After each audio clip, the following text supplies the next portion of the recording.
స్థానిక సంస్థల ఎన్నికల్లో బీసీల రిజర్వేషన్లు 20% నుంచి 42% పెంచిన తర్వాతే ఎన్నికలు నిర్వహించాలన్నారు జాతీయ బీసీ సంక్షేమ సంఘం అధ్యక్షుడు ఆర్ కృష్ణయ్య. కులగణనలో బీసీ లెక్కలు తేలిన తర్వాత కూడా రిజర్వేషన్లు పెంచడానికి అభ్యంతరం ఏంటని ప్రశ్నించారు.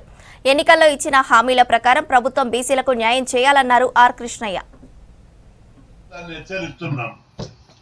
మీరు వెంటనే దీనికి సంబంధించిన ప్రక్రియ ప్రారంభిస్తలేదు.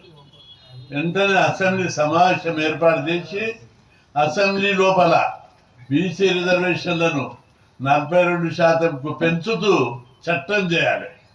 దీనికి న్యాయపరమైన చట్టపరమైన అవరోధాలు ఏమి ఉండవు అని మేము ఈ సందర్భంగా రాష్ట్ర ప్రజానీకానికి ప్రభుత్వాన్ని గుర్తు చేస్తున్నాం. ఒకవైపు సుప్రీంకోర్టు తీర్పు ప్రకారం డెడికేషన్ కమిషన్ సిఫార్సులు ఉన్నాయి, ఇంకొక వైపు జనాభా లెక్కలు ఉన్నాయి, ఇంకొక వైపు అసెంబ్లీలో చట్టం చేస్తే ఇక ప్రభుత్వానికి చట్టపరమైన న్యాయపరమైన అవరోధాలు ఉన్నాయి.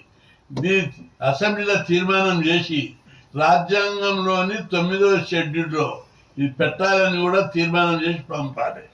అప్పుడు నిజంగా ఈ ప్రభుత్వానికి చిత్తశుద్ధి ఉన్నదని తెలుస్తుంది. లేకపోతే అయవాసిగా కంటి తుడిపి చర్యగా బీసీలను మోసం చేస్తారని భావించవలసి వస్తుంది. ఎట్టి పరిస్థితిలో ఎన్నికలంటూ జరిగితే 42%కు పెంచినాకనే ఎన్నికలు జరగాలి, లేకపోతే రాష్ట్రంలో యుద్ధమే జరుగుతుందని చెప్పి